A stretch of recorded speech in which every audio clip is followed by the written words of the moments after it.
हिकिड़े वक़्त में ग़रीब माण्हू पंहिंजे घर लाइ गुज़र सफ़र लाइ कमु करणु वियो पिए त बादशाह कंहिं मथां माना घोड़े ते आयो पिए त बादशाह पंहिंजे ज़रूरी कम सां वियो पिए त हुतां ग़रीब जे मुंहुं चढ़ी पियो ऐं कमु बादशाह जो कोन थियो त ग़रीब बादशाह जॾहिं पंहिंजे महिलात में वापसि आयो त बादशाह सोचियो त मुंहिंजो अहिड़ो ज़रूरी कमु छो न थियो जेको अॼु ताईं थींदो अॼु कोन थियो त वज़ीर खां सलाह कई त हाणे मूंखे सलाह ॾिए मां छा कयां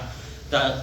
वज़ीर चयो त तुंहिंजे सुबुह साण को माण्हू मुंहुं लॻियो हूंदो इन करे अव्हां जो कमु कोन थियो त वज़ीर खे बादशाह हुकुम ॾिनो त उन ग़रीब माण्हू खे वठी आ उनखे पाण फांसी ॾींदासीं जंहिंजे करे मुंहिंजो ज़रूरी कमु कोन थियो त हुनखे वज़ीर वञी वठी आयो त उनखे फांसी ॾिनी वञी पई त वज़ीर बादशाह पुछियो आख़िरी तव्हांजी ख़्वाहिश हूंदी चए हा बेशक हूंदी ऐं उनखे बादशाह खे ग़रीब चयो त मुंहिंजी ख़्वाहिश ॿुधाईंदुसि पर लाज़मी तव्हांखे उनजो बर्ताव करिणो पवंदो चए ठीकु आहे चए उहा कहिड़ी ॻाल्हि आहे चए मूंखां वधीक चंडा अव्हां आहियो जो अव्हां सुबुह साण मुंहिंजे साम्हूं आयो जो मूंखे अॼु फांसी ॾिनी वञे थी त बादशाह साणसि वॾो बादशाह हो जंहिं चयो त हाणे हिनखे माफ़ु कयो वेंदो ऐं मुंहिंजी अधु दौलत मां हिनखे ॾिनी वेंदी ऐं मुंहिंजो